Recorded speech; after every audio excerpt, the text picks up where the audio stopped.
order, please. My apologies for being slightly late, but a couple of technical issues arising at a closed session that we'll see in a minute. I do have a motion moved by Rob Thompson, seconded by R. Hergert. Be it resolved that the Council of the Municipality of West Garry hereby returns to open session of Council at 7:15 p.m. Any questions or comments on that motion? Call the question. All those in favor? Any opposed? That's carried. So we're back into closed session. Mark? Back into closed session, back into open. Thank you, Rebecca. We have only those matters that we went into closed session are the only ones discussed. Mark, if you can make note of that in the minutes. Matters arising from closed session. I have a motion moved by Rob Thompson and seconded by Doug Hutchison. Be it resolved that the Council of the Municipality of West Garry hereby directs staff to proceed to provide the Joint Building Services GBS Group municipal members with notice of West Garry's intention to exit the partnership as of December 31st, 2018. Any questions or comments on the motion? Call the question. All those in favor? Any opposed? That's carried. Thank you. And that was all of the matters that were arising from closed session. At this point, comment period. Something a little new on our agenda. At this time, if there's any inquiries about things that are on the agenda, is there any comments? Yes, Mr. Miller. Bob.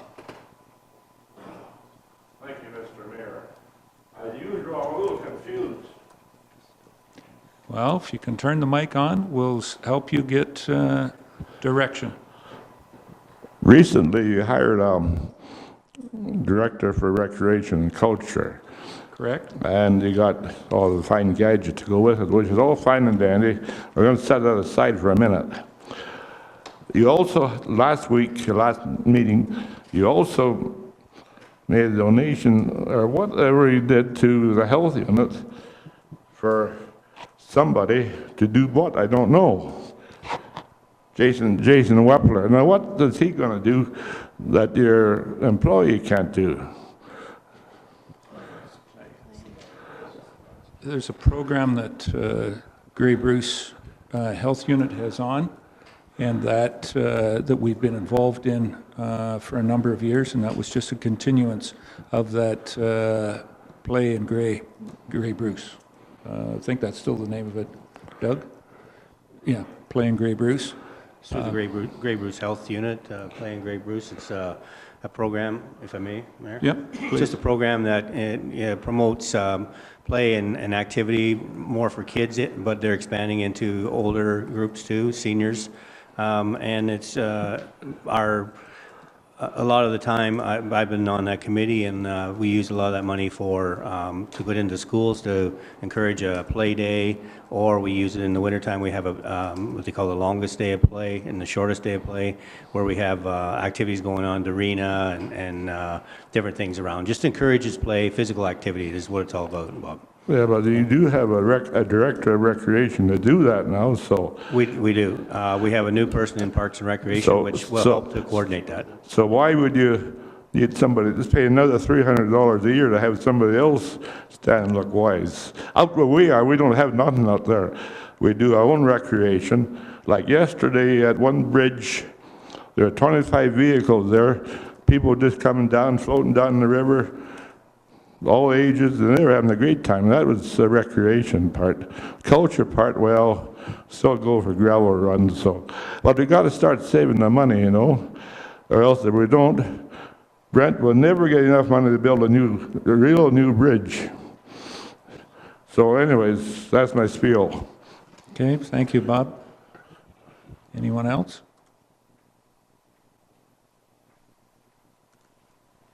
Okay. Then we'll go down to the consent agenda. I have a motion moved by R. Hergert, seconded by Rob Thompson. Be resolved that items A1 to B1 inclusive contained in Part 1 consent agenda be adopted as printed. excuse me.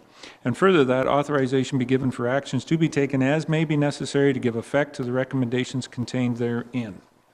Any questions or comments on the consent? Call the question. All those in favor? Any opposed? That's carried.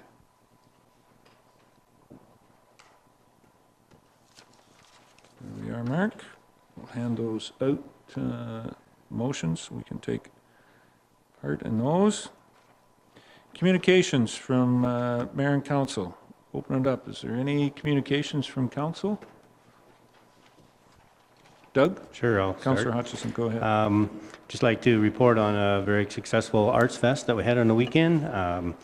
We had a committee that was made up of BIA members and art gallery members with some support from our local organizations, and Lions West Grey Durham Lions Club were actually involved also, and had a very good weekend. Lots of artists into our stores.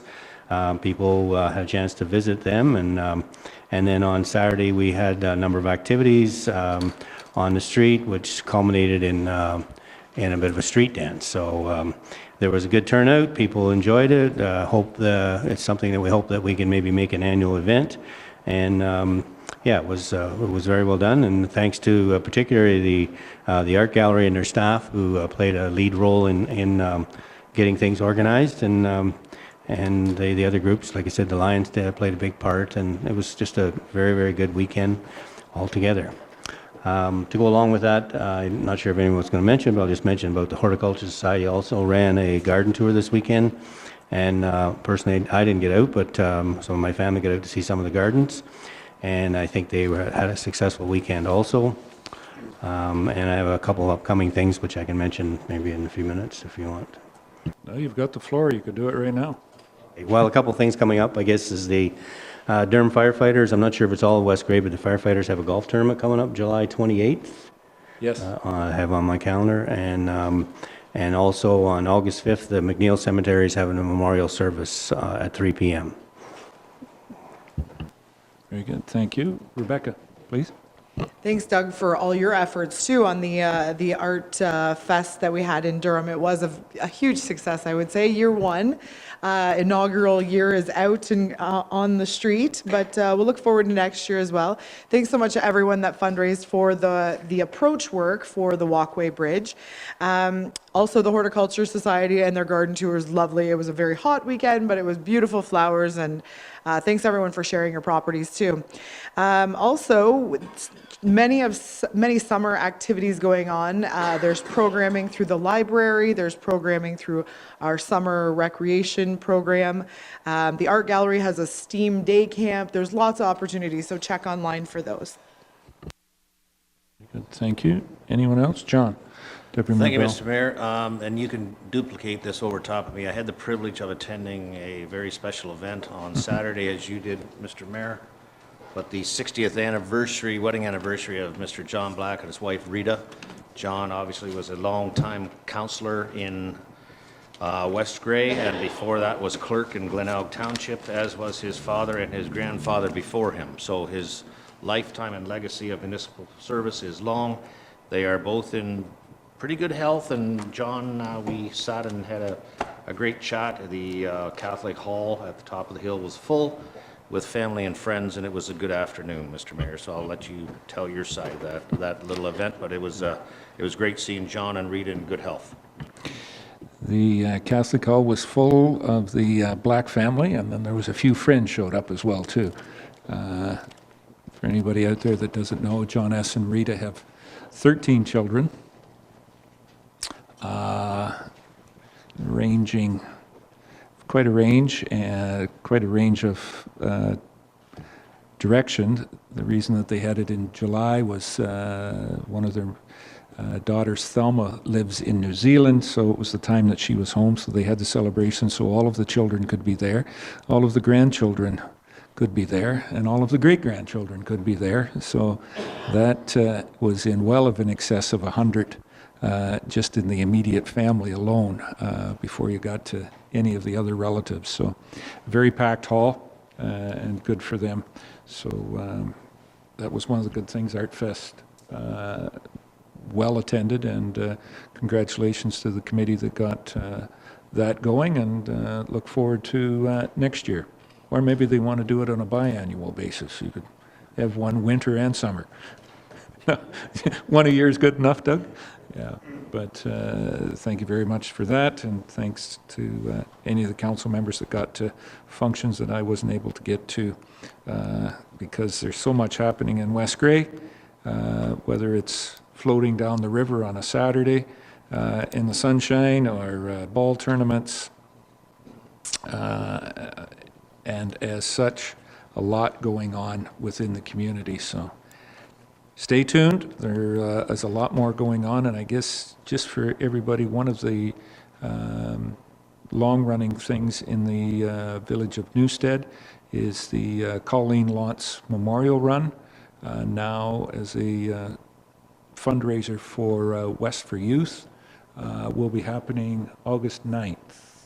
9th? 10th? It's on that second weekend. Yes, it's on the second, the Saturday. Might be the 11th. So it's on the Saturday of the second weekend in August always, along with the Fun Fest, Family Fun Fest Ball Tournament in Norman Bay, Ayton at the same weekend. So all kinds of great things coming up before we even really get fully into summer that just started a couple of weeks ago. Very good. Okay. That's it from communications. Oh, Rob. I just have one. A week ago yesterday, the West Grey ATV Club traveled some of the unopened road allowances throughout West Grey, and one area in Normanby Township just off Highway 6, they removed 4 utility trailers, loads of debris that was left in an area just west of Highway 6.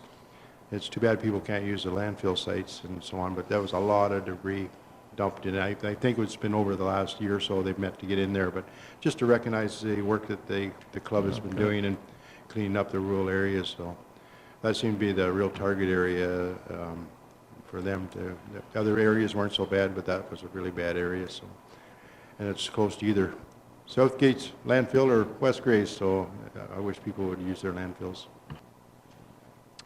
Thanks very much, and give my best. I'll make that a point to see some of the guys from the ATV Club and thank them for their part in making West Grey, continue to make West Grey beautiful.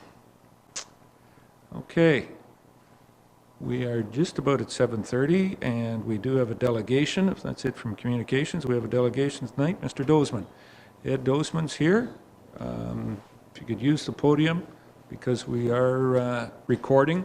And that, we're live. Yes, we are. I just have a request. Well, as I said, if you just use the mic, Ed.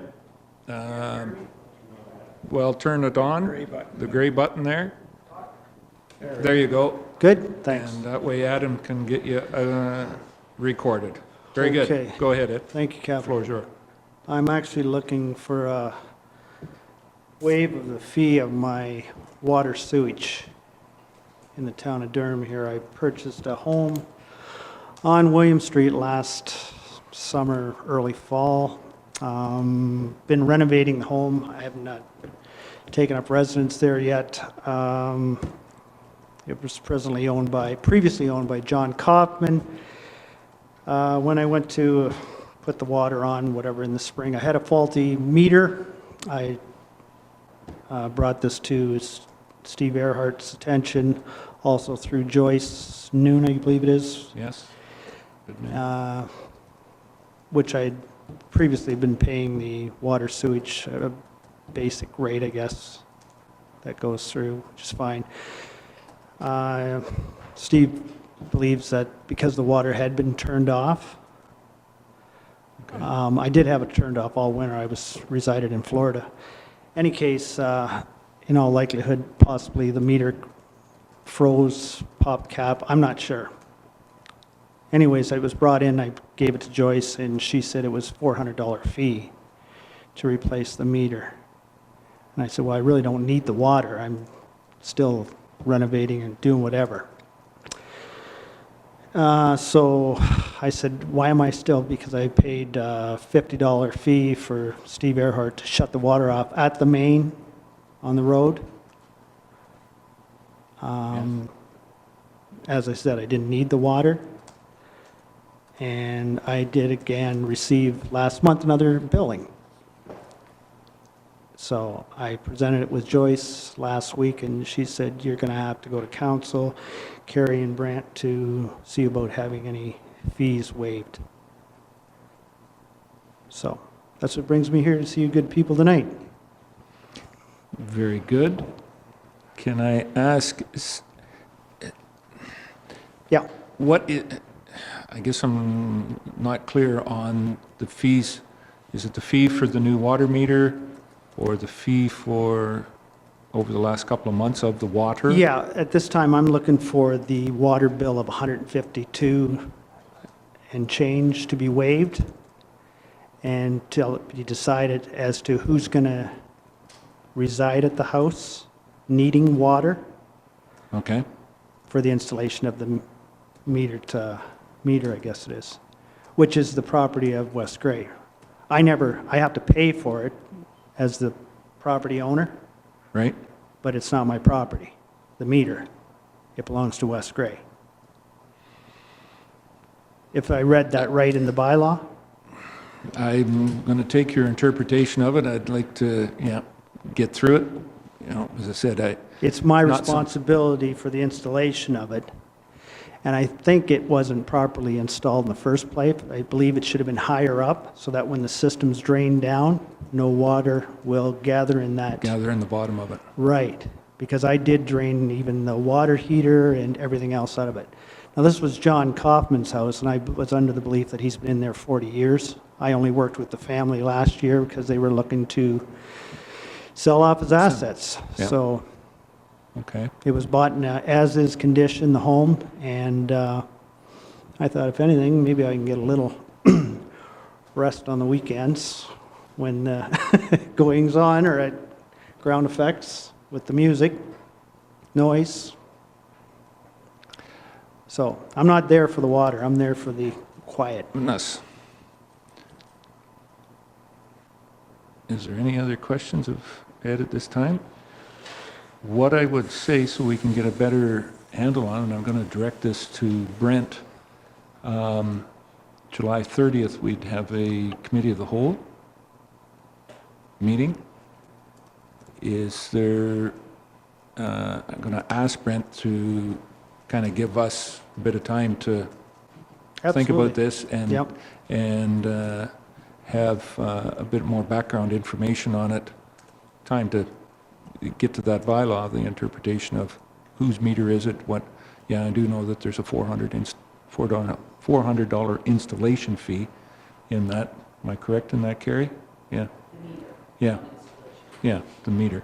Yeah. So let's, I'm going to say to council, we'll take that forward, do some investigation of it and the options that, that we have, and maybe be back and forth with you a couple of times on negotiations. Well, that's what it actually says in the bylaw, until we come to an agreement. Yes. Yeah. Okay? So Okay. Well, Thank thank you. you for bringing it to our attention. Absolutely, And, like, yeah, best luck on it's getting the like house user fixed up. fees. It's user fees, right? I'm not using Yeah. it, so I'm not paying. Yeah, but I think that there is, whether it's there or not, in our bylaws, Carrie or Brent, it's a minimum charge. There is a to have basic it. rate, Yeah, yes. basic rate, so, Yeah, that's why I said to Steve, shut it off the road. I don't want the service. Okay? But- Until I get this resolved fully. yeah, okay, Okay, well, thank you. all right, thanks, Ed.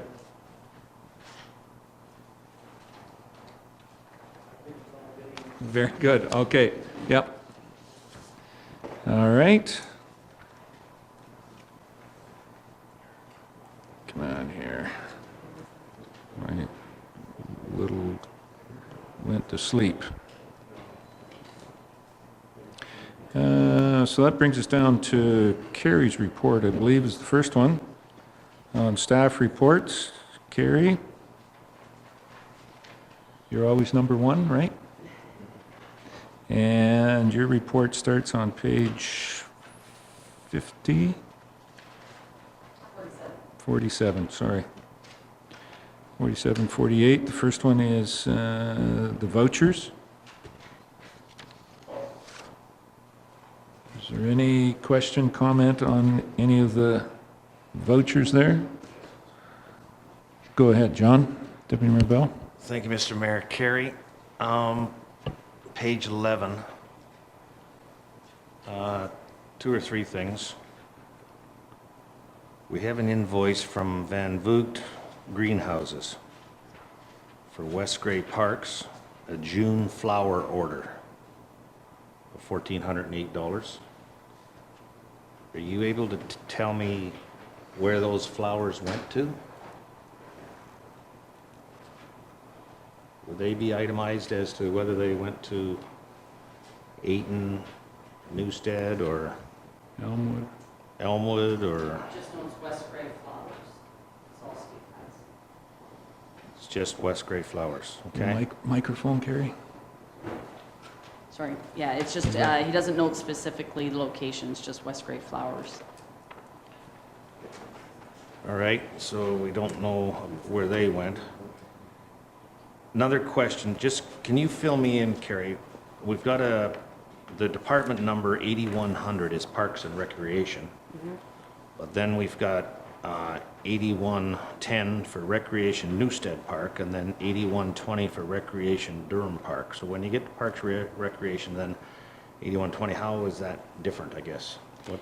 Yeah, so historically, we had Durham Parks, Newstead Parks, and then other parks. Okay, The other included Normanby, Elmwood, in that, or anything that was sort of general to West Gray. That's historically how the accounts had come through, and then they were specific for Durham and for Newstead separately. so does that make sense then that that flower order went to somewhere other than Durham? If it wasn't itemized specifically, just as West Gray, then that's why it was put in other general parks, was because it was not identified, yeah. Okay. All right, okay, we'll leave that one alone. Then we get down to 8120, then we've got Common Nurseries, trees purchased, and just about $2,000 worth of trees. This is Recreation Durham Park, Yeah. and also $341.55 to bring the trees from Waterdown. So are these the trees that are on Main Street? Yes. Would you know, is- would you have any idea of that? Yeah, there's trees on Main Street as well as the entrances, and it replaced a tree that was damaged in Elmwood, or didn't survive, if you will. Okay. It's a Canada 150 tree, but the Now, along- majority is for entrance signs in downtown Durham. Okay. Along with that, did I understand that we had a donation of some trees from Durham Furniture? They're to be providing a donation, is my understanding. Over and above this? We've paid for the trees. They'll be providing a donation to us, like a check for, I think it's maybe $1,500. So did we in fact buy the trees before they were donated? I haven't seen the donation, but I've heard that they will be providing a donation. And these are the trees that are up and down the Main Street then? Okay. All right. I think that's almost all, other than I saw where the Parks and Recreation took out the Community in Bloom Committee for lunch, which wasn't a big deal, but I guess I didn't know that that was coming out of their budget because I didn't know that Parks and Recreation was in charge of the Community in Bloom Committee. But that's just another side note, and that's just questioning, I guess, the order in which business is done, we'll put it that way. Okay? Thank you. All right. Thanks, John. Rebecca? Question? Was there any money paid, kilometers paid for that drive down to Waterdown? There are a lot of trees in this vicinity. I would think that we could find some trees closer. My questions beyond that item include second installment of the airport is on page 56 in our entire council package. This is the second installment of how many installments? Two. And then recently, there's been quite a lot of discussion around the formula in which the airport is paid. And I'm just curious if our CAO would be able to have a review, or could we get some sort of review of that agreement, the funding formula, the assessments that are used, and so on.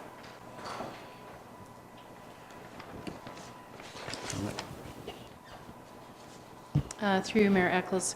Councillor, you are aware that the Airport Commission is undergoing a strategic planning exercise, and in fact, we participated in a visioning component of that. That is part of the entire review, so looking at the contributions would come out of that as well. So a separate or another meeting of sorts? Yep. And then further, just to what Councillor Thompson had mentioned earlier about the garbage on the side of the roads and stuff, in here, in our financials, we're going to approve $25,000 of curbside pickup, and we should just all be trying to use the curbside pickup because we're all paying for it, so. Thank you. Good point, well taken. Any other questions for Carrie? Before we introduce, I have a motion by John A. Bell and seconded by Rob Thompson. Be resolved that the Director of Finance Treasurer be authorized to pay the accounts presented as voucher number 13, 2018, in the amount of $384,483.06 of the Municipality of West Grey. Are there any questions on the motion? Call the question. All those in favor? Oh, sorry. Are there slight pause? Rebecca, I'm sorry. Question is, can we exclude any kilometers that were paid, going to the order of how we handle business? Where are we buying things from? The flower order here is from Owen Sound, and then the tree orders from Waterdown. I'm okay to approve the payment of the flowers because we're going to assume someone picked them up and we have those in our possession. But the mileage and so on, there are quite a few locations locally to buy flowers and to purchase trees. So at this table, we need to have that conversation about which order we're doing business in. And I think it can start right now with saying we're not going to approve any kilometers that would be for those excursions. That is, I would... So without having any information about kilometers paid and so on. I don't think in this voucher there's any kilometers paid for. There's no mileage in there. No. The delivery, that was a truck delivering 22 trees to, but that wasn't kilometers for reviewing or to go look at the trees. In this voucher, there is no kilometers.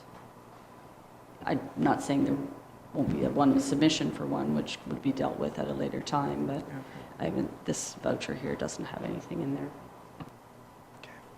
Okay, all right, okay.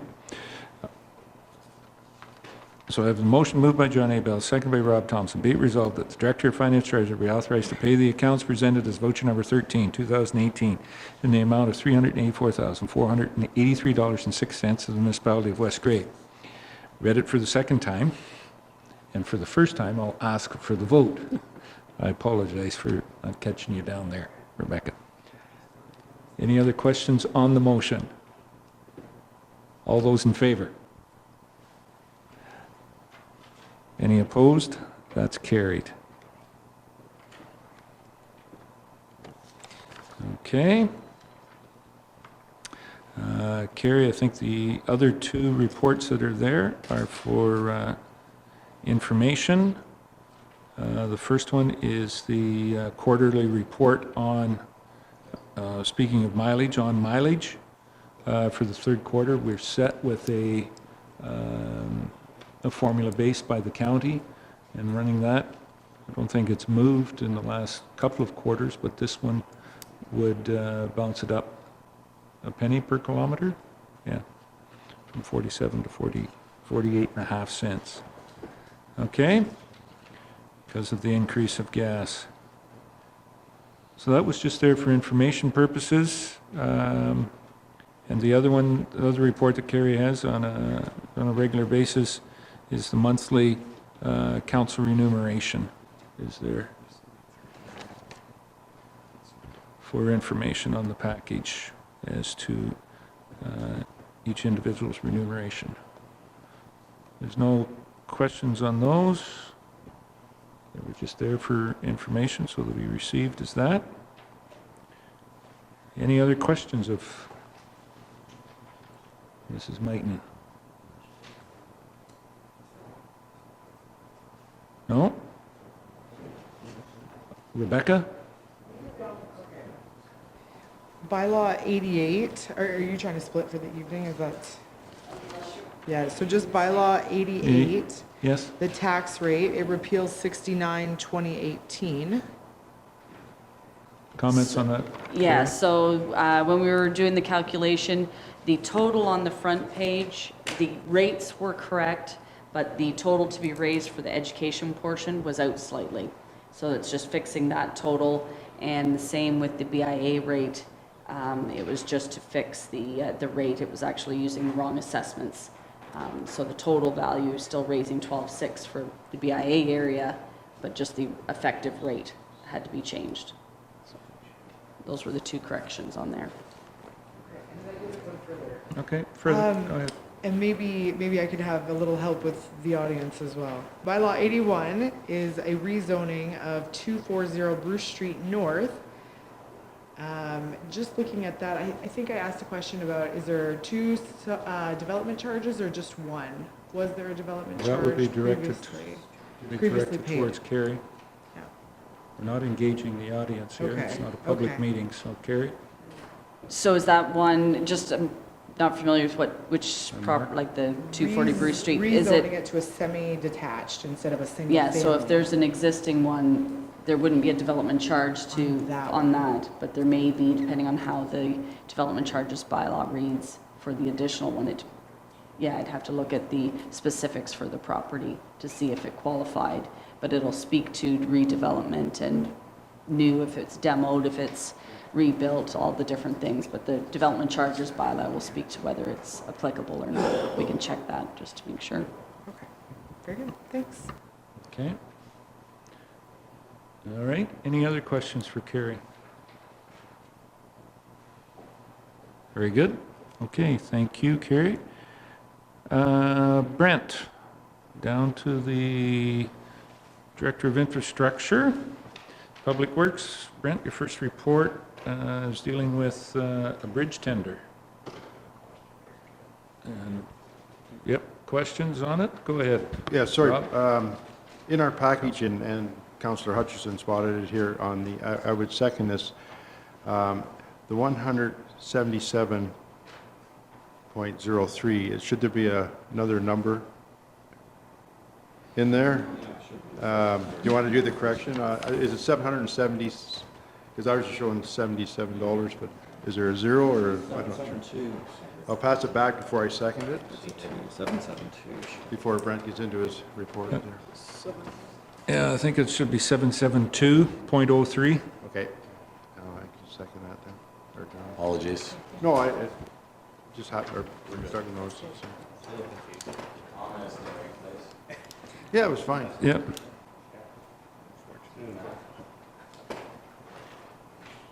Okay, there you go.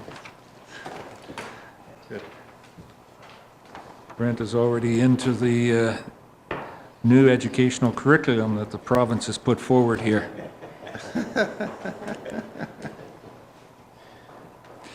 Okay, I have a motion moved by, or seconded by Rob Thompson. Be resolved that the Council of the Municipality of West Grey hereby awards tender WG 18-11 Part A for $100,772.03 and Part C for $103,970 plus HST to Owen King Limited, and Part B for $19,290 plus HST to Allen Hastings Limited. Is there any questions, comments on the motion? Call the question. All those in favor? Any opposed? That's carried.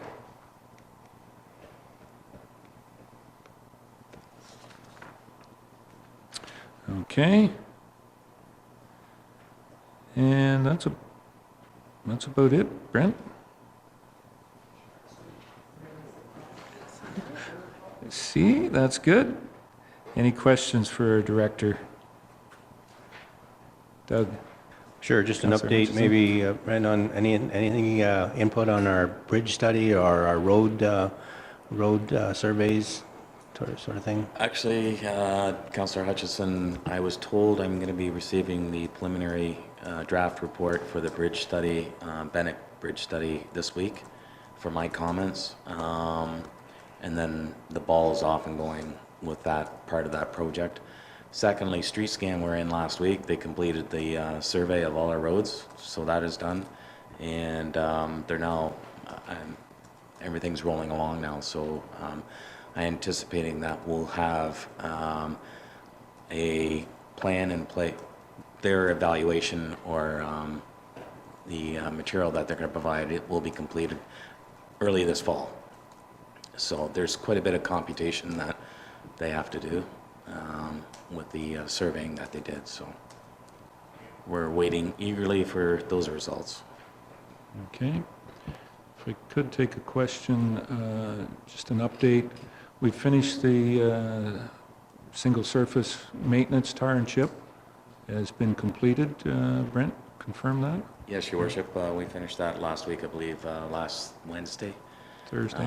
Thursday, maybe, sorry. Thursday morning, actually, I believe, they finished doing the Yeah. servicing. Unfortunately, some of the people don't quite understand that there is a dust residue that forms out of the part of the process.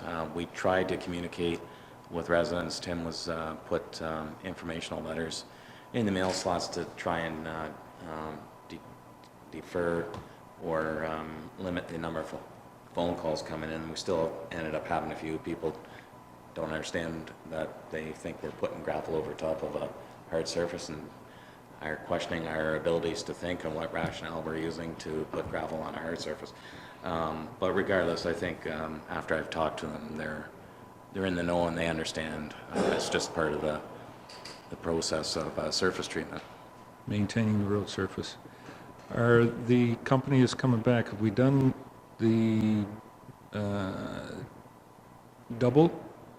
There was a couple of roads that we were going to be turning into hard surface, and has that been completed, or are they coming back That to that? actually, they are finished for the year. Okay. The road you're speaking of is concession 4, more particularly, and part of concession 2. But concession 4, I'm deferring that until next year to do the Yeah. whole surface. At the time when we're done, we're not done construction there. So Yeah. rather than expedite the process, we're a little behind with the way winter held together, and maintenance gravel was applied this spring, which has never been done before for many years, but everything got delayed. Chloride just finished a couple weeks ago, and so I wanted to make sure Tim had enough time, our staff had enough time, and you know, it is summer. We have quite a few people on vacation right now, rightly so too, taking vacations. So. Okay. No, there was a question, and I wasn't sure whether they were coming back later in the fall or whether it would have been deferred, so thank you, and that'll give that information out there to the We to the got it community. done at the optimum time with this heat. Does a significant job. We're making sure we get a good product, so we're pleased with the results. Yeah.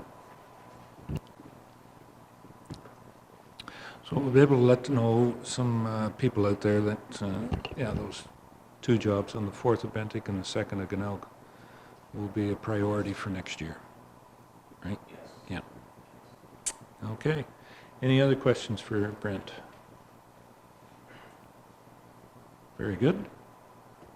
We'll move on. We've had very few questions so far, so we'll save them all up for the fire chief. Welcome this evening, Phil. And Phil's got a couple of reports here for us. The first one starting with the Hanover West Grey Fire Agreement. So I think you might have to push the button in on the side. Yeah, that little one right there. Yep. There you go, Phil. Good. All right, the Hanover Fire Agreement, I believe I first brought it forward in, we needed to renew it, I believe it was 2016. We tossed it back and forth between the Hanover chief and I. Last spring, we decided to throw it on the, back in 2017, throw it on the back burner because Hanover was going to go through a transition period of a new fire chief.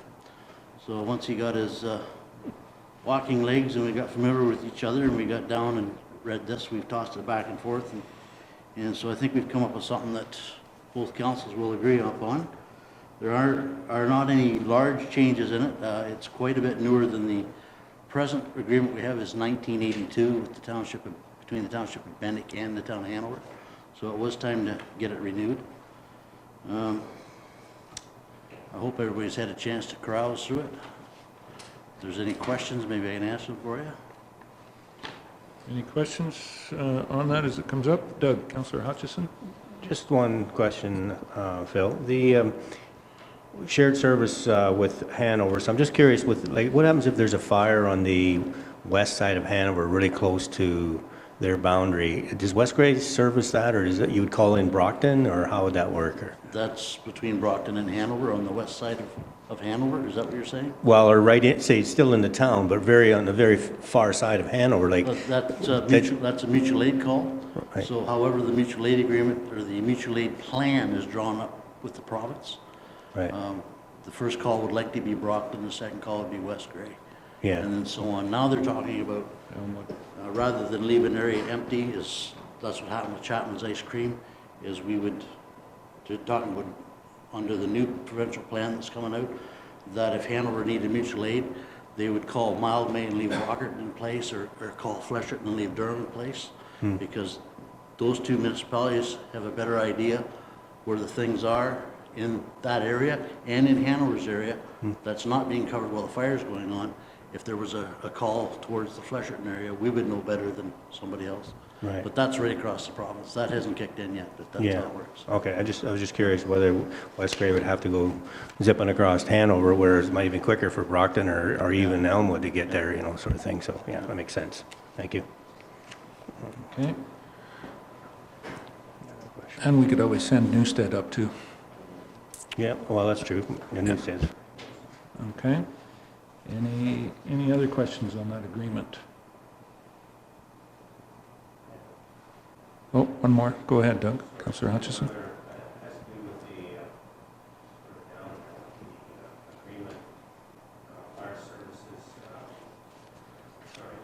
The having to do with the agreement under swift water rescue, static water rescue, that type of thing. So it sounds like Hanover has the capability to do those rescue, whereas West Grey we can't, or we don't have the personnel. Is that the way that reads, Phil? We don't have the equipment or the training. Right. There's some special considerations when you're talking about specialized services, and there's specialized training that we have to take. We do shore-based water rescue only. Hanover does swift water rescue.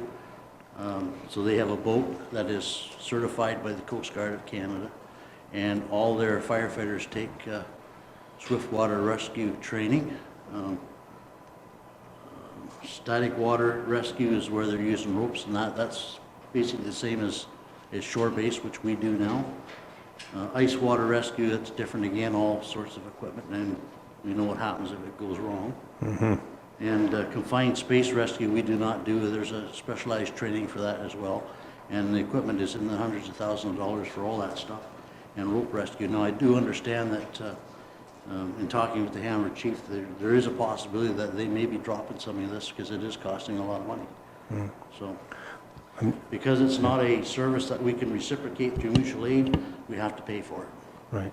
I'm just thinking it's something to keep in mind. We as someone's already mentioned earlier in our meeting here, that we do have a lot of recreational tubers and whatnot on our waters, and I'm thinking, we definitely, hopefully it'll never happen, but we always have potential for something to happen when we have a lot of people on the water. So, however we deal with that, it's good to know for sure. So speaking of that, it is written into the agreement then with the mutual aid and reciprocal when our water tanker is being used by Hanover would be reciprocated for that? Hanover has a tanker on order right now. So they On will have- order. They will have. Up a- until the time it's received, we'll be getting payment back for that, correct? Remember Phil? that when we're sending the tanker, it's going to West Gray people who have paid for it, so. Yeah, I can charge Hanover, that's not a problem. They have no issue with that. There's some properties right in Hanover that they might need to use one as well, too. Maybe that's why they've got one on order now. Let's hope that we never have to get into that situation, and no matter who it is, I believe that we'd be there to help out anyone and everyone that we possibly can. Rebecca, Councillor Herget. Just to Councillor Hutchison's point, some of the Hanover firefighters would actually be residing in West Gray and have these skills too. So I think it is very beneficial that we have the Gray County and the mutual aid and this in place, all of those ready to go. I also have another question unrelated to this for Fire Chief, but I'll hold for that. Okay. You might as well say that even the fire chief of the Hanover lives in West Gray. Yeah, he does, actually. Yes, he does. And a number of their, I'm not sure that it's got to be getting closer to 50, more than 50% live in West Gray. Okay. Any other questions on the fire agreement for Phil? Chief Schwartz, thank you. All right, then the bylaw will be coming forward at the next council meeting. If there's no other questions about anything that's in there, everything looks good. I know you've spent an awful lot of time on it, Phil. And the details take up an awful lot on that. Oh, I didn't do it alone. It takes a team. Take some team, thank you. Okay, the next one is dealing with the lighting upgrade at some of the stations. Or, Yeah. sorry, all the stations, really. We'd like to upgrade the lighting at all 3 stations. In Durham, there's a lot of light fixtures that the ballasts are burned out, and some of the fixtures themselves are done and need to be replaced. Most of them are original, so they're 43, 44 years old now. If we replace everything with LED lighting, which in most cases, if the ballast is okay, there's a special bulb that goes in. We're hoping to cut our costs. Newstead, I believe Durham is the newer T8. Newstead is still using a T12 bulb, and I believe it's a T8 in Ayton as well. Yeah. Now, we did send away for the grants, actually last week, and I actually had Westorio Power approve Newstead today for the grant. There's nothing on budget other than what's in repair, but we do have a reserve that we had for Durham to finish the siding on the old police station, which was never used. It's about 3 years old. We've used a wee bit of it for some other repairs, but there would be enough in there if you wanted to, providing we get the approval for the grants, to go ahead and start getting them done. I'm going to have to do some work in Durham regardless, because as I say, half the lights are likely out now. They're getting tired. What was I going to say? Something else I wanted to mention. Anyways, yeah, go ahead. All right, ask any questions. Councillor Thompson, Rob? Yeah, who is KM Energy? Where are they from, or what? They're from West Gray. That's Kyle McNabb. Yep. Yeah, so they went around and measured and looked at all the lights. Yeah, no, that's good as Yeah. shop locally. I'm glad to That's hear what that. I tried to do, yeah. But I'm surprised that the grant has come through from Westorio Power already. I'm not sure the time limit we have. I tried looking through the contract, but it doesn't spell out that you get a year, but I think that's what it is, if you decide to defer some of this till budget time again. That being said, as long as Queen's Park doesn't pull the program, because they've been pulling programs, that's the only thing I'm scared of. Once you get the approval of the grant, I don't know if if they pull it, whether you lose it then, or if it's approved, they have to go through with it. I will tell you this. There's a municipality within Gray County that last week they had a request from the province that the check be returned. They had a check for a green energy project, had a photo op about a month and a half ago with, 2 months ago, with the check and their MPP, and last week they got notice that $2.3 million. That check is no longer any good. Please give you notice. I can say that there's 2 other municipalities that are on a partnership within Grey County on a green energy project. Don't need to be coy about this one. It was the biodigester, Georgian Bluffs and Chatsworth. They had some funding through the green energy program and had said, yep, the money's coming. As of the other day, the new premier said, no, it's not. So the money for that was, but your recommendation here is that the project go ahead dependent on the rebates being received or being guaranteed? Guaranteed, I guess. You're telling me there's no guarantees? Well, from those 3 municipalities, they certainly said they, you know, when this green energy funding was cut, even though they had been said, yep, here's your project, you're going to go ahead with it. They hadn't started it, so they're not certain whether it's because they really hadn't started it, got things going on it, but the funding has been pulled from the province portion of it. Good to know. That was just as of Thursday from County Council. Rebecca? I would like to support Phil here in his discussion about Durham needing the lights urgently, and the other 2 we could maybe budget for and see how the program goes. I've been down to the Durham Fire Station, and it does need some new lights in there. So I would like to see us go ahead with some sort of LED, and the efficiency that's stated here would be wonderful if we could get that. So. As Councillor Thompson mentioned, buy local and all of that, let's get energy efficient too. John, Deputy Mayor Bell. Thank you, Mr. Mayor. Phil, just a quick question. Is there money every year goes into the repair reserve, the building repair reserve? Is there? I have a building repair line in each budget that we do put money in. Yeah. This reserve was something that we had actually budgeted for.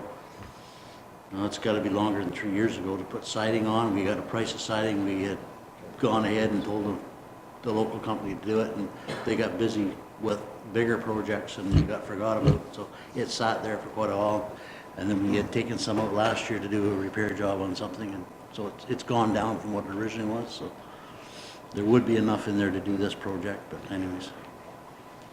Well, and that goes along with kind of what I was suggesting, I guess, or thinking of, that if you were to do the Durham station and use this building reserve, you still have some left in the building reserve, and you can still budget for the other 2 stations for next year. We get the rebates. It kind of streamlines everything, and you're not depleting your reserve, and, yeah, I would like to do it that way. That's my own view. I have to, of course, wait for approval from Ontario for Hydro One on that. And we'll still try to get the rebates and all that kind of good stuff. Yeah, my only concern with the rebate part is sometimes if you go ahead and do these projects, then they count you out because you've already done the project and then you applied for the grant after. Yeah, no, Sometimes you have to have it. It's specific right in here, says you can't do it till we get it. Right.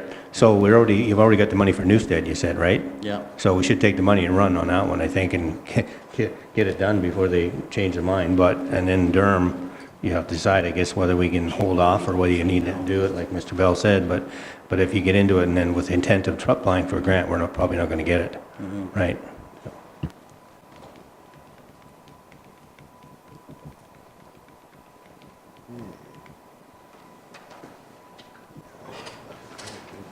Any further comments?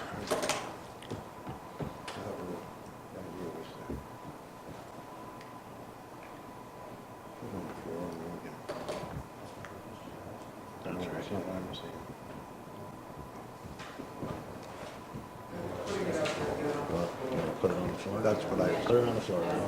Yeah, that's what I said.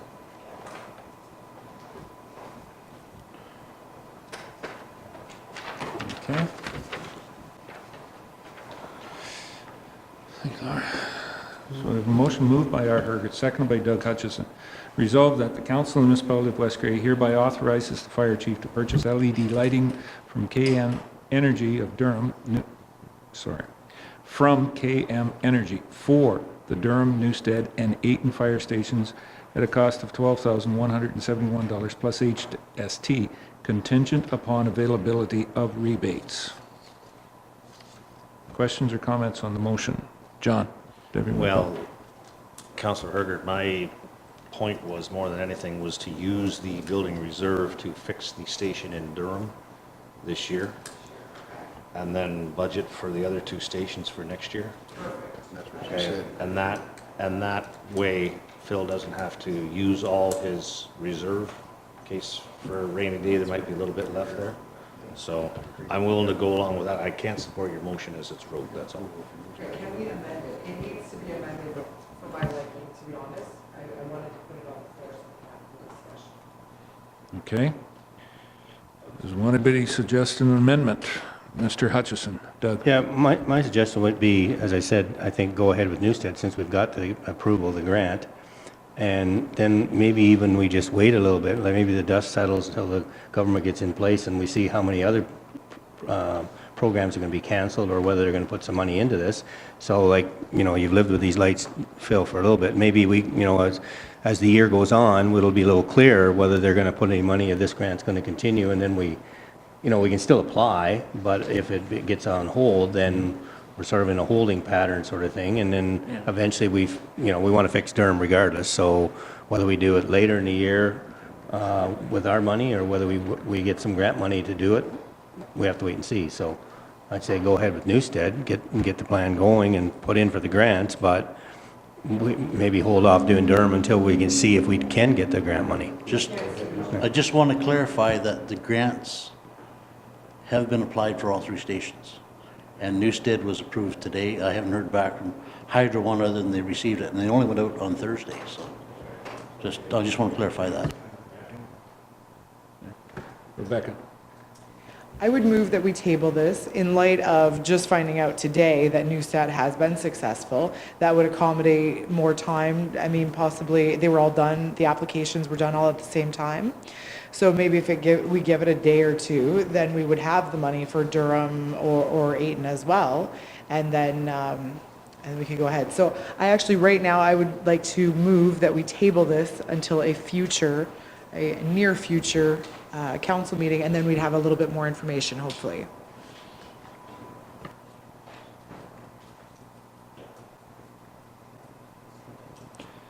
All right. Councillor Herget? Can we read that again?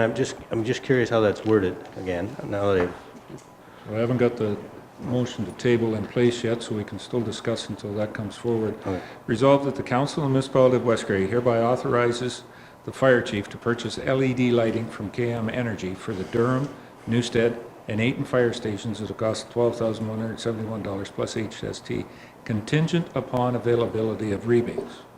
Right, so we're not going to go ahead unless we get the rebate, right? So if we have the one, we can get Newstead done, and we're sitting and wait in a holding pattern until we hear from the others. And then if we don't hear from the other or they cancel the program, then we got to come back and make a decision on Durham. That would be my interpretation of it, yes. Okay, thank you. So with that, John? Okay, but Durham is the one that's the worst, is it not? Yes, the worst one, it's been getting that way for Well, I realize that, it's the worst one. Why would we not, why would we not finish it first? Okay, but the way I'm reading it, and correct me if I'm wrong, you need $5,700 to fix Durham. Mm-hmm. That's with the grant, is it not? After rebate. Yeah. Okay, if you don't, it's 7,000. Is that? You go ahead, all right, put it this way, do you have to be approved before you go ahead with this, Phil, or can you? Yes. Okay. Yeah. I'm sorry, I Yeah. realized you had to be approved first. I'm So sorry. we've been approved for Newstead through West Stereo Power. Yes, through West Ontario, they seem to be a little faster. And the other 2 are Hydro One. I apologize, my fault. So So I think my interpretation of it is that if Newstead's going, we can go ahead and start getting that work done. In the next 2 weeks, maybe it's 3 weeks, we know whether Hydro One's approved the Eaton and Durham. If they've approved them, move on. If not, Phil's got to come back with some funding out of this reserve, or a juggling of his maintenance and reserve funding on that. Yeah, motion the way it is, I think. As the grants go, it allows us to be fine. So, that discussion, Councillor Herget, do you still want the motion to table? It says if we get the grant money, we're going to do it. Right. So there's no seconder on it was pulled on the motion to table, okay? With that said, any further discussion on the motion as, that was a friendly amendment, as amended? Yeah. No, that was the way you wrote it in? Okay, sorry, Mark. Yeah, there's some writing in here. I thought that was the amendment, but it's not. Okay. That was the way you moved it. Thank you. Any other further discussion on the motion? Call the question. All those in favor? Any opposed? That's carried.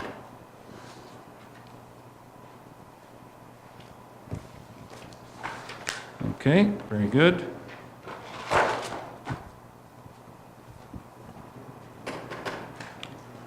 Any other questions for the chief?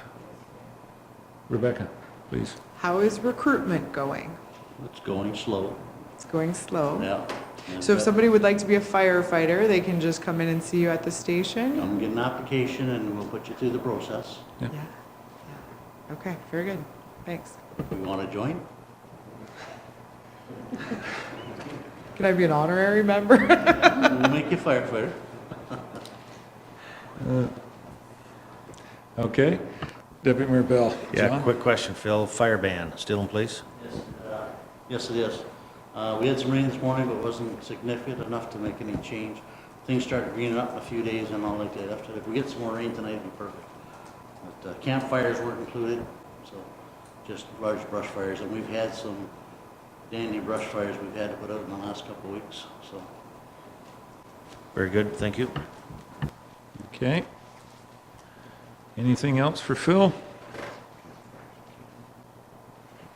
Anything? Yep. No, we can still, campfires in a confined space and whatnot, at our campgrounds or in your backyard or whatever. Yes, have the hot dogs or the marshmallows, yeah. Preferably s'mores when the chief and four show up. They really like that. Okay. Any other questions for Chief Schwartz? Well, thank you very much, Phil. Okay.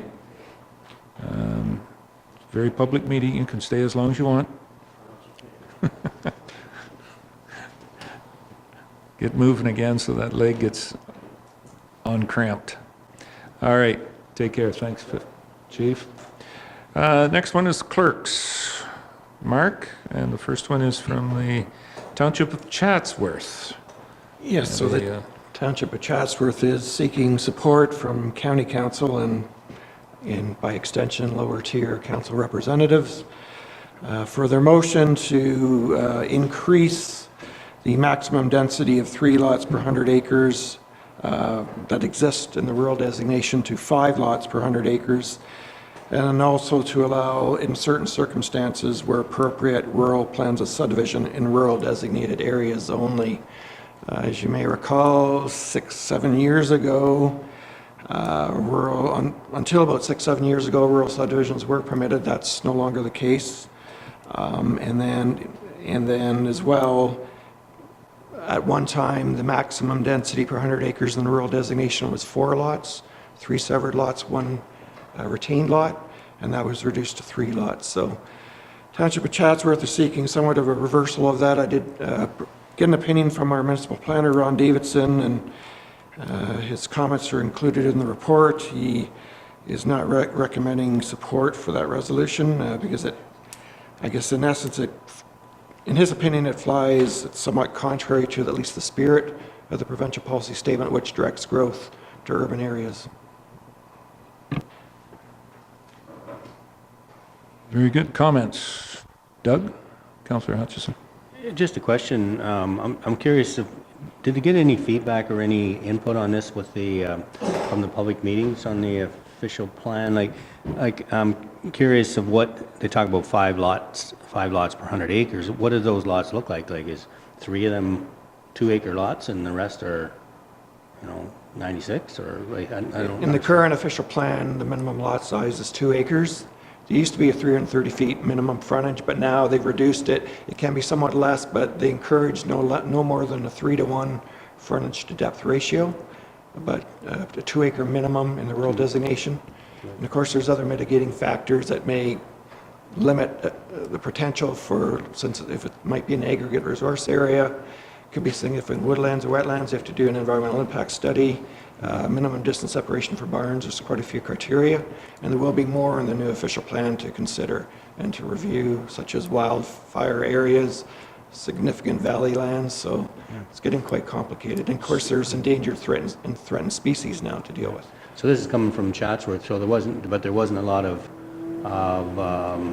need or want from other municipalities, was there, or previous to this? I can't ascertain what the wishes are of other councils in Grey County, but Yeah, I'm just wondering what the Chatsworth resolution. I haven't seen any indication of support from other municipalities at this time.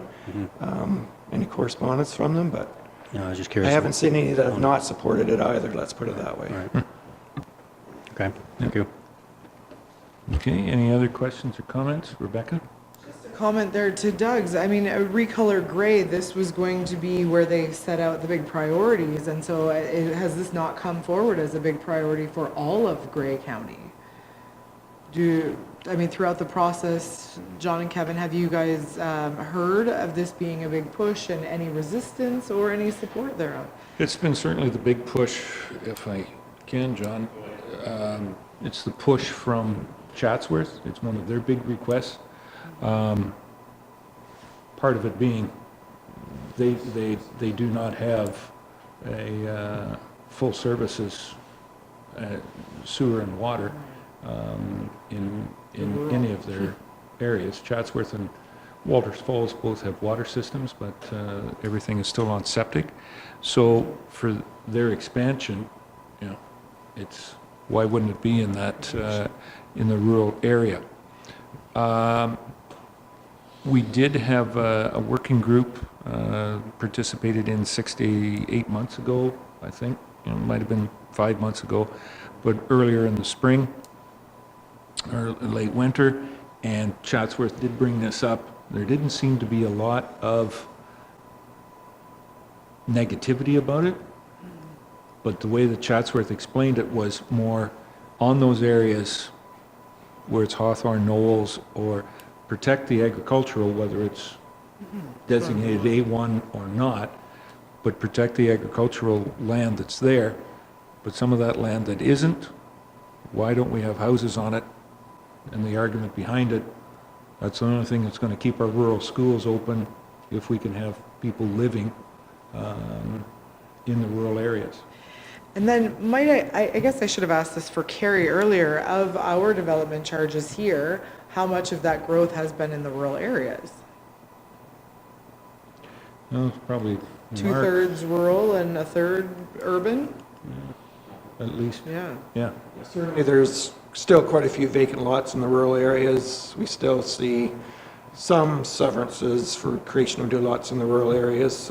It has certainly dropped considerably from the heyday of the 80s, especially, or even the 90s somewhat.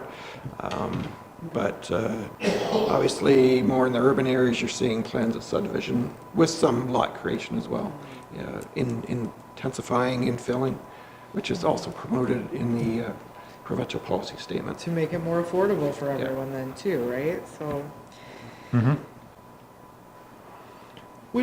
would our planner be able to discuss this any further at a next committee of the whole planning or something? If it's council's wish, we could put that on as a discussion point for committee of the whole planning, yes. I think that would be appropriate instead of dealing with it all tonight, but.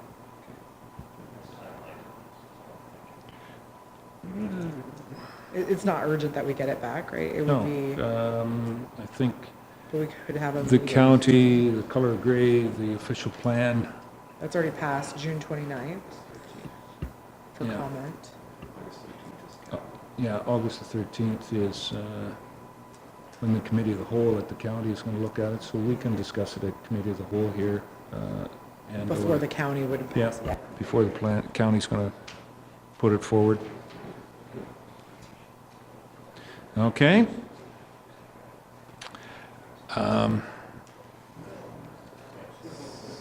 That's for information, and I don't think there's nice to be a decision, so we'll get that and take it towards committee of the whole. Orientation session, Mark. Second item relates to a West Grey Council orientation session for the new term of council, which will be constituted basically December 3rd. That's the inaugural date for the first meeting. Oh, sorry. Thought I had that on. Again, this item relates to the West Grey Council orientation session for the 2018-2022 council, as it would be constituted at its inaugural meeting on December 3rd. There are other orientation sessions, joint ones through Grey County for the new council as well that are planned, but this would be specific to West Grey Council only. In the 2014, there was such an orientation session held on the fourth Monday in December in 2014, which was December 22nd. It was a full day, 9 a.m. to 4 p.m. However, there were no other committee or council meetings that day. If you look to the same date in 2018, the fourth Monday, that's December 24th. I don't know if that's a preferable date to meet for that purpose. I'm looking at the third Monday, which would be December 17th. However, if you had a full day of the orientation session, there is also an evening meeting of council scheduled for 7 p.m. that day, so that would be a rather long day for council and staff. So I'm not sure if council wishes to at least establish a potential date so that it can be reserved for either incumbent or new incoming council members, and obviously the new council that takes effect December 3rd could look at that date and say, no, we don't agree with that date. But if such a date was established, at least that could be hopefully communicated to all potential candidates, and that date could be hopefully reserved if it's suitable. And again, that could be an item for discussion of the new council if they wish to change it at that time. Okay, thoughts, questions? Rebecca? Mark, I thank you for being so forward-thinking. I was not even thinking about December yet, but I think that it is important to get orientation done. My orientation was very short, so I think it is very important, but the other thing is, with plenty of lead time, I think that date should be suitable for all involved. Go ahead and set the date, is my opinion. So again, I'm not sure if you want the two meetings, which is basically from 9 a.m. till 10 p.m. on the 17th, or you wish to look at maybe a Tuesday or a Wednesday is suitable. in Oak County meets some Thursdays.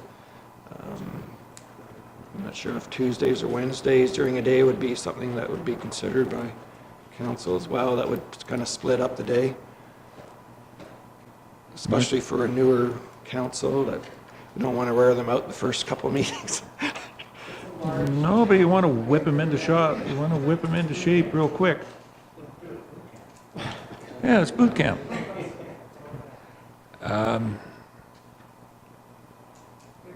What?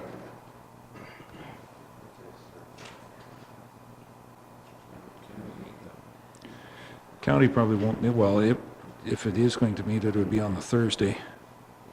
But it's usually the second and fourth Thursdays, the way it's been set. I would doubt if the fourth one would.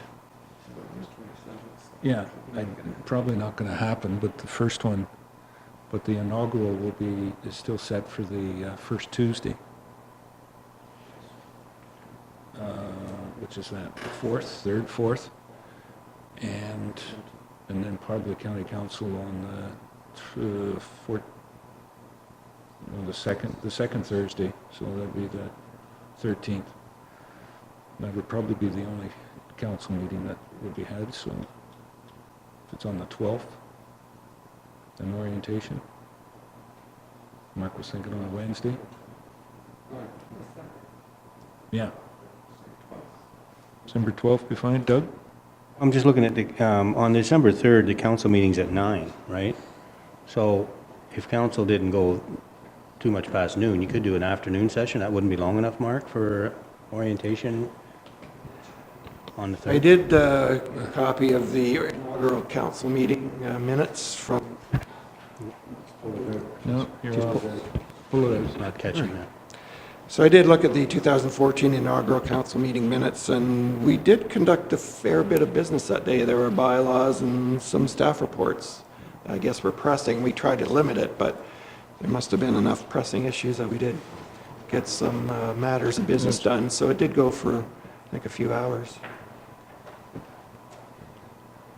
And this would, again, typically what's been done in the West Grey orientation session is we bring all the department heads, the attendant recreation managers, and introduce them to council, the newly constituted council, and they would have we'll have a written report, a document, a package for council ahead of time, and they will just present the reports, and there'll be some questions and maybe some direction and comments from the new council in terms of some direction and guidance to staff and in terms of what they want to see happen. And So go ahead, Doug. So what was, you said about county council being on the 4th and the 13th, what would be like the Wednesday, the 5th? Like, I'm just thinking if, as people, like, would be any issue with that? It's the first week, new people coming in may want to, they sort of want to get their feet wet and figure out what's going on, so, like, that would be 2 days after the inaugural council meeting. yeah, that would We're work. open, yeah. That's the 5th, the Wednesday. Sure. I think the 5th or the 12th is where we've got to be. Yeah, yeah. Pulling on that Wednesday is Yeah, usually I'm just thinking if you're little new, off day. you sort of like, you might as well get the information and then you have some time to digest it and get organized. Okay.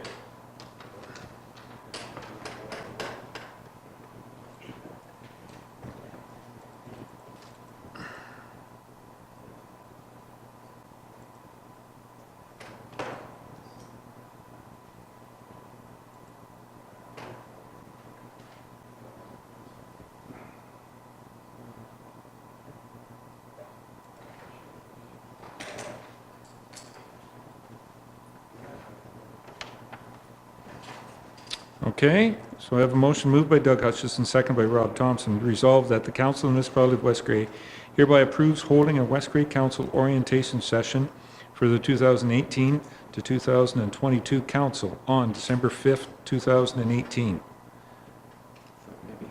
I was going to say, starting at 9 a.m.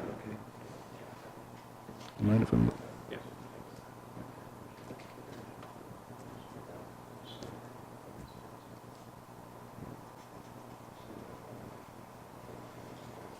Okay. Any other comments, questions on the motion? Call the question. All those in favor? Any opposed? That's carried.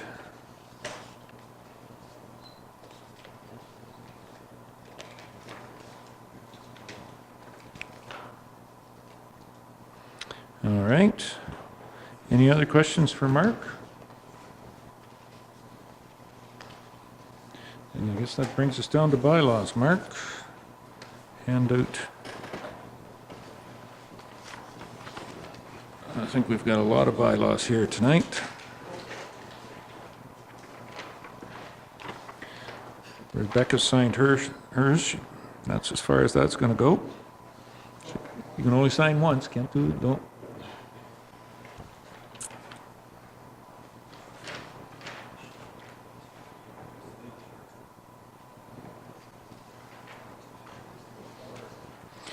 There's a fair number of bylaws this evening because of a very active planning meeting, Committee of Adjustment last week.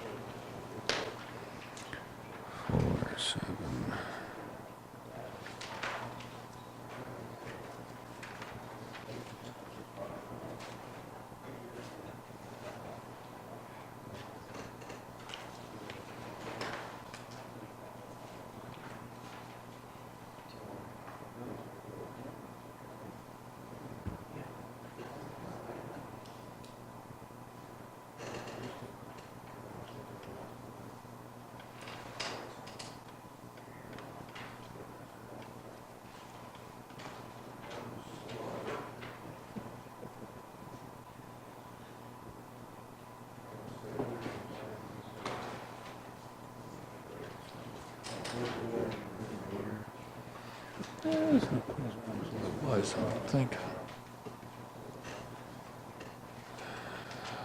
I'm mixed up with these, got this. Don't give it to Brent, it'll be in this new math.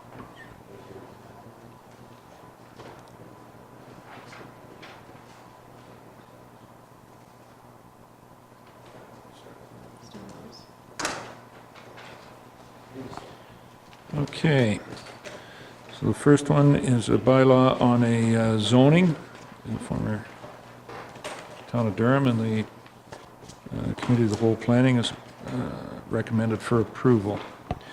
So I have a motion moved by R. Herget, seconded by John A. Bell. Be it resolved that bylaw number 81, 2018, being a bylaw to rezone part of Park Lot 7, George Street North, NS Plan 500, 240 Bruce Street North, former town of Durham, 579575 Ontario Limited, ZA 0718-B04 2018 be now read a first, second, and third time, passed and numbered, and the said bylaw be signed by the mayor and the clerk, sealed with the seal of the corporation, and be engrossed in the bylaw book. Any questions or comments on the motion? Call the question. All those in favor? Any opposed? That's carried.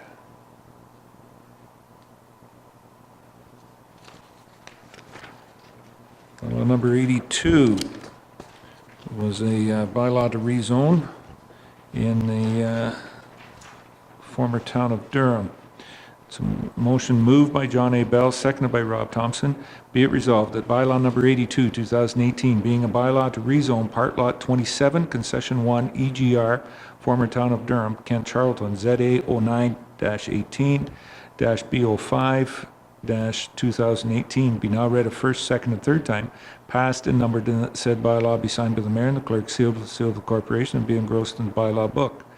And this bylaw was recommended for passing by the Committee of the Whole Planning as well. Any other questions, comments on the motion? Call the question. All those in favor? Any opposed? Carried.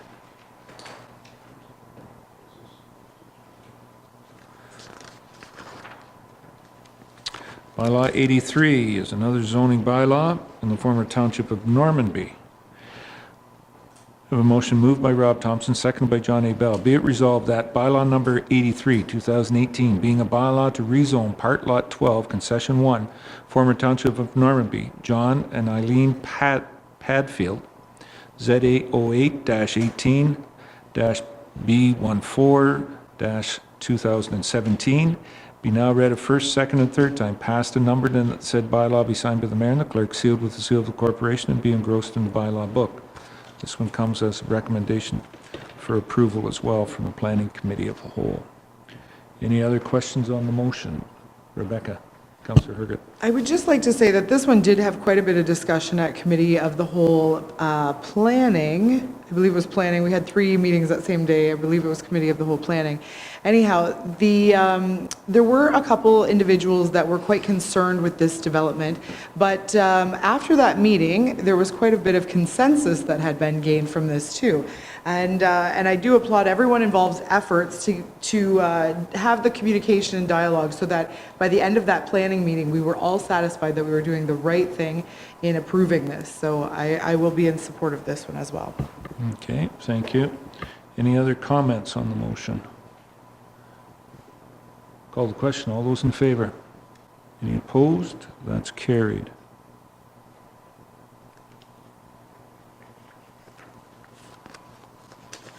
The next one is a bylaw to rezone property in the former township of Bentinck.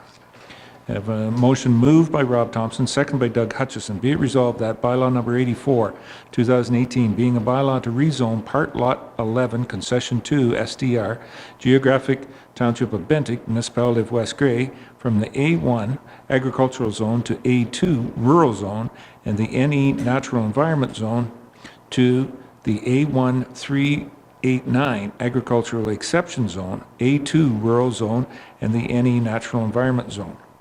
David and Alicia Schwartz, ZA-10-18, be now read a first, second, and third time, passed as amended and numbered, and that the said bylaw be signed by the mayor and the clerk, sealed with the seal of the corporation, and be engrossed in the bylaw book. Are there any questions or comments on this motion?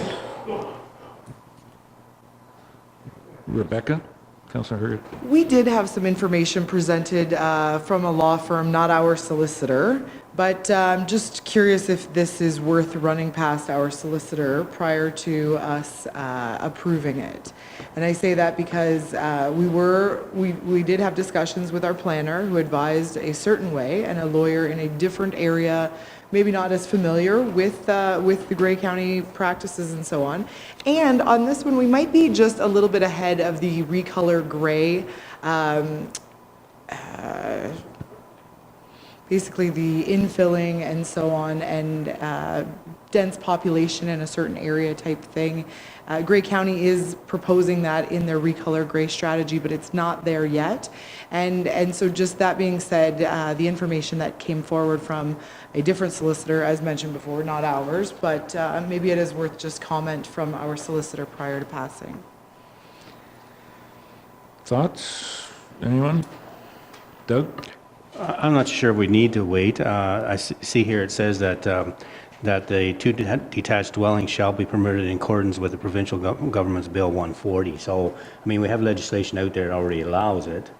Right. It was an interpretation of, you know, whether it was a garden suite and what was a garden suite and so on. So, I don't think we need to spend lawyer fees on it. I think we'll be okay. I think it's the wave of the future in terms of having people stay at home and being accommodated, you know, living accommodations to have their parents stay close to home and so on. So I feel okay in terms of this, Councillor Hergert. I think we're probably okay.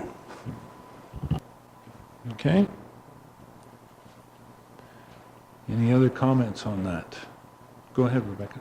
There was a lot of discussion that happened at the Committee of the Whole Planning, that meeting that was a month ago, that actually did make me feel very comfortable with this individual request. And that being said, we actually don't have the policy in place yet.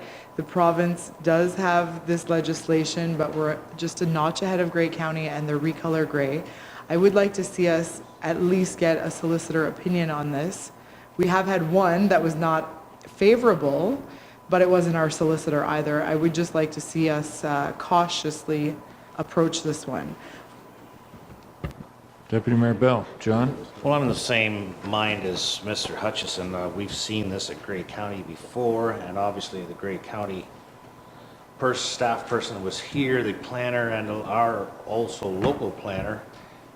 We're of the same mind as it is common practice in Grey County.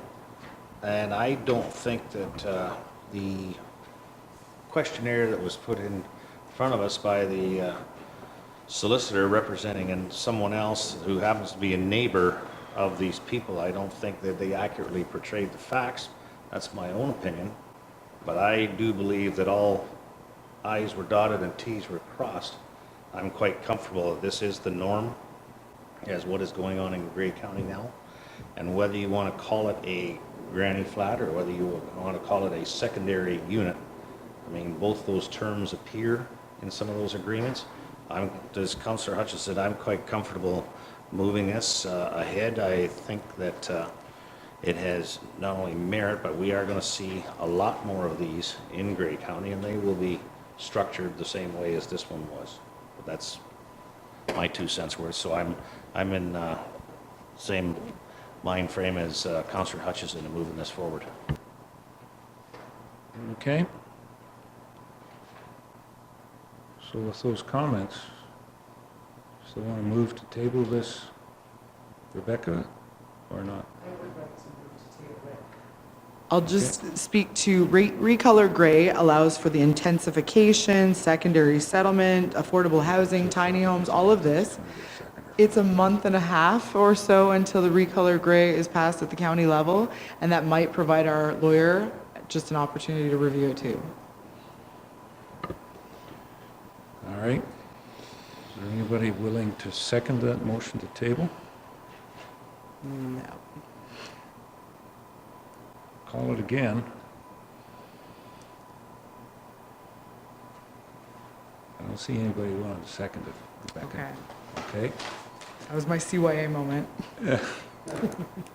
I think the other thing you've got to remember, so it's got to go to the province, the county's official plan. Plan, yes. And that, the May last have time. changes. Well, the last time that it did, it took close to 12 months, 12 to 15 months of any of those to come back. If the individual that presented the lawyer's letter here at the meeting wants to do that, go any further with it, they will appeal this, what we've decided, and we're going to have legal opinion on it and resolved anyways. We could be proactive here. Well, we could be proactive, but from the professional opinion that we did have, this is the way that not new to West Grey, but that Grey County has interpreted their actions previous in some other municipalities. Mark? And just to remind council, when a bylaw is supported, a zoning bylaw, and it's appealed, it's typically the applicant that would shoulder any costs to defend the appeal. It's not the municipality that incurs costs to defend it, other than there will be some time by both the municipal planner, which would be his cost to the municipality, and then there would be some a county planner that I assume would defend a decision to pass it, which they've indicated, at least at the committee of the whole planning meeting last Monday, that they were supportive of the bylaw amendments. So I just wanted to clarify that. Okay, thank you, Mark. Okay. Good discussion on this.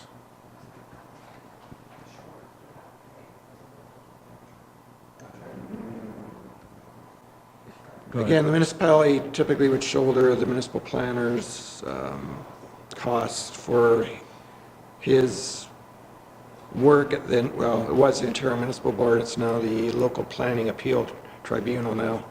But other than that, we would not typically engage a lawyer or any other professional to defend that appeal, other than the municipal planner who would be seconded to do so.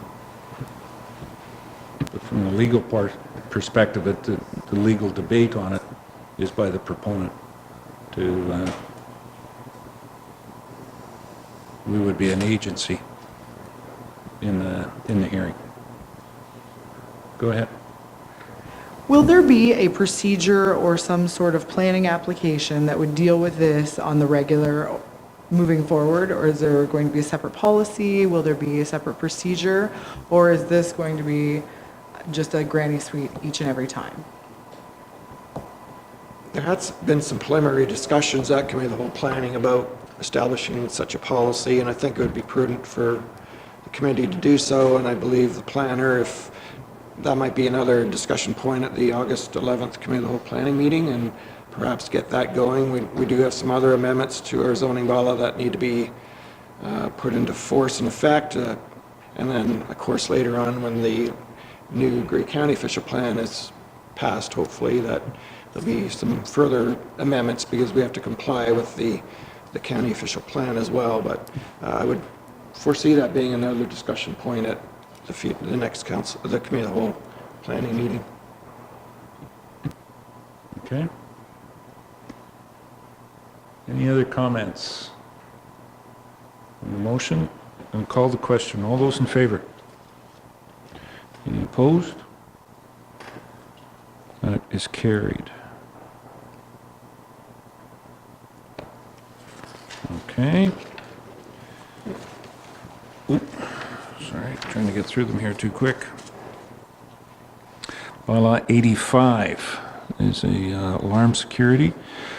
I have a motion moved by Doug Hutchison, seconded by Rob Thompson. Be it resolved that bylaw number 85, 2018, being a bylaw to establish registration for security alarm systems and false alarm enforcement, repeals bylaw number 95, 2006, be now read a first, second, and third time, passed and numbered, and the said bylaw be signed by the mayor and the clerk, sealed with the seal of the corporation, and be engrossed in the bylaw book. Any questions or comments on this bylaw? Doug? Councillor Hutchison? Yeah, I think it's a good idea. I'm sort of surprised in some ways. I guess the crux of it is that they're getting a lot of false alarms, and they're trying to tidy up in terms of not dealing with these false alarms. My thoughts were when I first read this, I thought, well, doesn't the alarm company, if somebody puts an alarm in their buildings or around their buildings, doesn't the alarm company do some monitoring on that? And when I read in here, it does sound like the police chief wants them to register their alarms and whatnot, but it also talks about the alarm monitoring company or the person names are provided pursuant to shall be available to receive telephone calls from the police in the event of an alarm incident, able to attend at the address of the alarm incident within 30 minutes of being requested to do so by police, and so on. So I think what he's trying to do is trying to take the emphasis off the police for monitoring, and it's really the company that the business is paying this company to monitor their building and monitor the alarms. So they should be the first ones to deal with this, and then the police are going to, if there's something suspicious, then the police get involved. So I'm hoping that's the idea behind it. Mr. Thompson might have something else. Councillor Thompson, from a past life, may want to a past career, not a past life. I'm sorry. Either one. Yeah. Yeah, no, the alarm companies do monitor the alarm. They do call the police. They're the first responders. What I think the chief is wanting to do is clean up the old bylaw, from what I can see here, and you have to register, and that was always in there, that they had to register their alarms with the police, list the names of the key holders, so they can, but he's saying you have 30 minutes to respond to it, because what happens is, alarm company calls the police respond, nobody shows up. So the police officer's stuck there when he's got all kinds of calls to move forward with, so you're obligated. So the alarm companies are monitoring them. They're not, and their first response is to the police. The police do not monitor the alarms. So you can't hook your alarm system into the police station. It's got to go through an alarm company, but you have to register. And I think all the chief's doing is cleaning up the previous bylaw. The fee structure is the same as when I was there. It's $50 for a false alarm now, and so everything's basically, it's just a cleanup. Yeah. All right. And Mark just tweaked one thing here. Yes, there was a directive of the police chief to amend the bylaw. Basically, this bylaw remains substantially the same as in 2006. The only difference or amendment is section 15, where initially it spoke to any fees or charges imposed pursuant to this bylaw may be added. The police chief requested it be changed to shall be added. And I just noted, thankfully, near the end of it, I still have and may be it should say may be collected, but it actually should say and shall be collected in like manner as municipal taxes. So that would be an amendment to the bylaw, if that's okay with council. Just the wording? Okay. So bylaw will be as amended. I think that was friendly enough. Okay. Any other questions? Call the question. All those in favor? Any opposed? That's carried.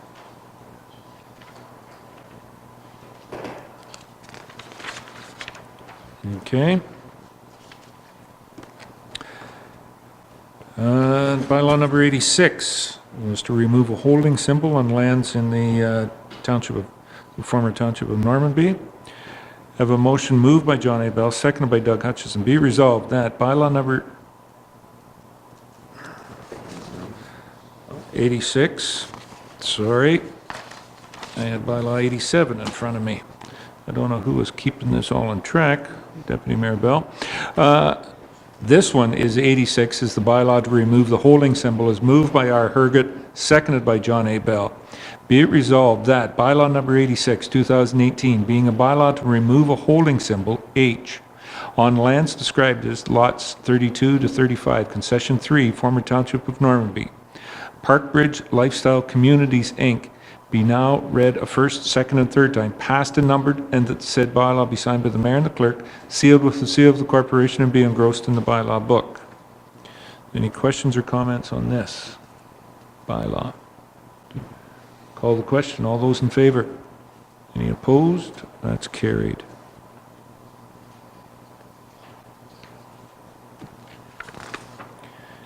Okay, this is bylaw 87.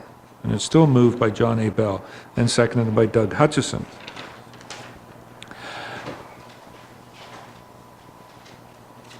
Be it resolved that bylaw number 87, 2018, being a bylaw to amend bylaw 39, 2016, being a bylaw to appoint a Director of Infrastructure and Public Works for the Municipality of West Grey, be now read a first, second, and third time, passed and numbered, and that the said bylaw be signed by the mayor and the clerk, sealed with the seal of the corporation, and be engrossed in the bylaw book. Any questions or comments on this motion? Councillor Herget. Performing such other duties as assigned. Is that the catch-all for everything else? Thank you so much, Brent, for your work on the roads this year. It's been impressive. Okay. Any other questions? I'm going to call the question. All those in favor? Any opposed? That's carried.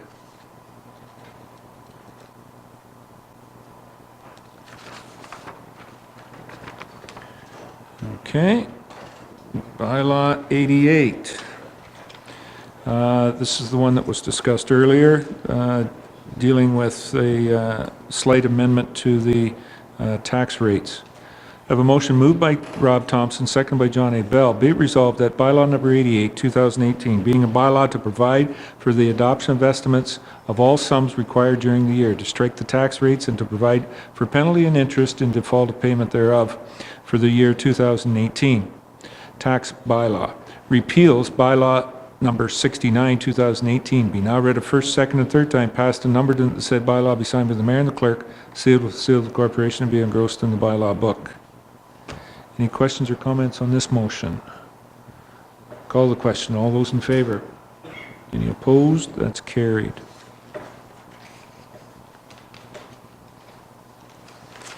Thank you. And the confirming bylaw 89 is our last one. Moved by R. Herget, seconded by Doug Hutchison. Be it resolved that bylaw number 89, 2018, being a bylaw to confirm the proceedings of the July 16, 2018 council meeting, be now read a first, second, and third time, passed and numbered, and the said bylaw be signed by the mayor and the clerk, sealed with the seal of the corporation, and be engrossed in the bylaw book. Any questions on this motion? Call the question. All those in favor? Any opposed? That's carried. All right. That brings us down to new business. Councillor Thompson. Yes, thank you. As a result of, I want to bring forward under new business, as a result of a phone call and some concerns from some elderly people, the stairwell going down through behind the arena down to the ball diamonds on the big hill has led to some concerns there. We looked at it about 3 years ago during the diamond project to do some work there, and anyways, that never did fly. So I was wondering, looking at it the other day, and the concerns from two elderly ladies that attended the fireworks on July the 1st, and in the dark had to go down the hill to use the washrooms. Very difficult for them. There's such a large space going down there, and it's railway ties. There's no railings whatsoever. I'm wondering if it's possible we can ask staff to look into replacing that side or those stairs going down there into a cement stairs that are standard for, because there's such a space there, and a possibility of a railing down the center of the stairs so they can hang on to the light. There is a light there, but it's not the best for that area, but it would help. And I'm just wondering if we could look into that possibility of what it costs to have that done. If nothing else, at least a railing would help. Yep. So this might be one of those ones you talked about, Rebecca? Duties as assigned? Brent?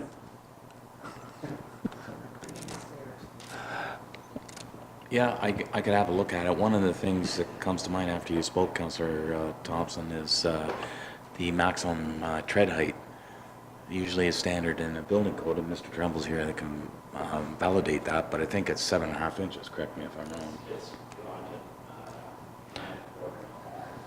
Oh, bigger people, okay. Anyways. Bigger feet. Sorry? People have got bigger feet. Anyways. Yeah. I think, so if and again, I look to direction, that means that the tread width is increased also. Is that correct or no?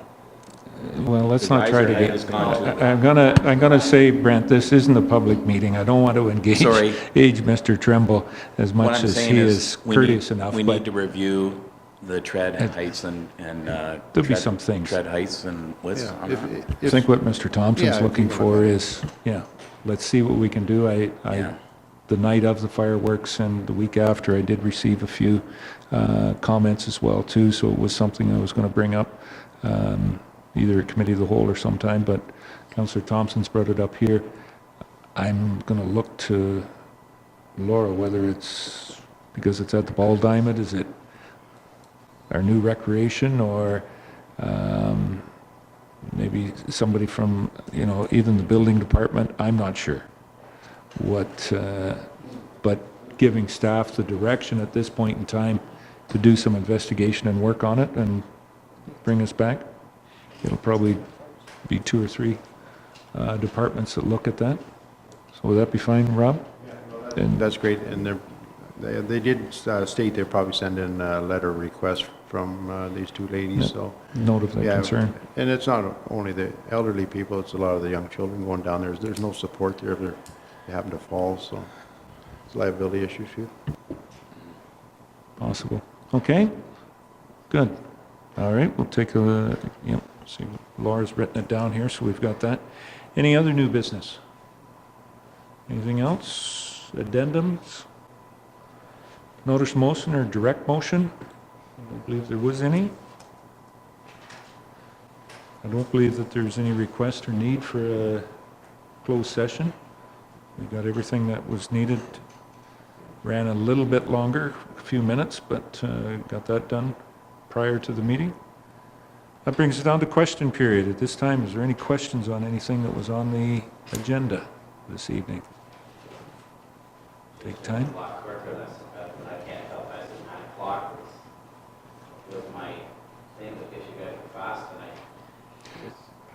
Yes, it was, I think you were referring to bylaw on 81 Bruce Street 240. Yeah, that was passed. Yep. Okay, thank you, Mr. Trimble. Mr. Goodsky. Good evening, everyone. Regarding this lot creation up in Chatsworth, I think they should support, the council should support their planner, but they should also go back and say, you got 3 lots allowed per 100 acres. They should say, we'll accept 2 lots per 100 acres. Chatsworth needs to put in sewers and water for lot creation. West Gray's message, their slogan, nestled in nature. Does that mean the entire municipality is open for development, or development only within the official plans, where there's sewer and water? Well, there's still building allowed outside of that. But I think It's going to be, I understand what you're they saying. have 3 Paul. right now. Where do you draw the limit? In 10 years, are they going to come back and say they want 10 per 100 acres? Well, if we, and I guess it's historical, where is it? Because 2005, Mark, 2005, 2006, when the official plan was, I believe it was 4 at that point in time. The county official plan went down to 3. Chatsworth was looking at it, said that's too restrictive. But is it not their problem? Should they not fight for sewers and water within their municipality? Yes, absolutely. But that doesn't mean, is it any different than in West Grey that we're going to run water and sewer down the 12th of Bentic or the South Line to hook up some residents, that are a kilometer apart? Right. I mean, they've went through the battle in Chatsworth on even getting water services into Walters Falls, and what a economic impact that had on some of the residents there. So, So I look at Newstead back in 1995, there was over $4.5 million project over there for municipal water, which Yes. Grey County did not support for development in Newstead. Neither does the municipal council. You cannot compete for somebody that has to put in full services to somebody that has to roll in a culvert. You can't. Mr. Tremble will admit that as well. You cannot compete. Not sure I understand what you mean, the one by municipal council not supporting development in Newstead. That must have been before amalgamation, because we've certainly supported it since then. And the factor being, you must have a working sewage system and your own water to hook up to a municipal system, and competing with that and bringing hydro from the road in. You're probably looking, and Mr. Trimble may tell you this afterwards, but would be my experience, you're somewhere between $40,000 to $50,000 to service a rural lot, where a municipal lot on services is considerably less than that, considerably. So the idea to compete, yeah, you've got to put in an entrance. Maybe that's a culvert, but there's a lot more past that culvert that you've got to do to service that building, Paul. So then, do you support this or do you not support this? Council hasn't made a decision on it yet. I'm asking what your opinion is. My opinion of it, I think that the county should look at it in some of that rural area where, because of the densities and the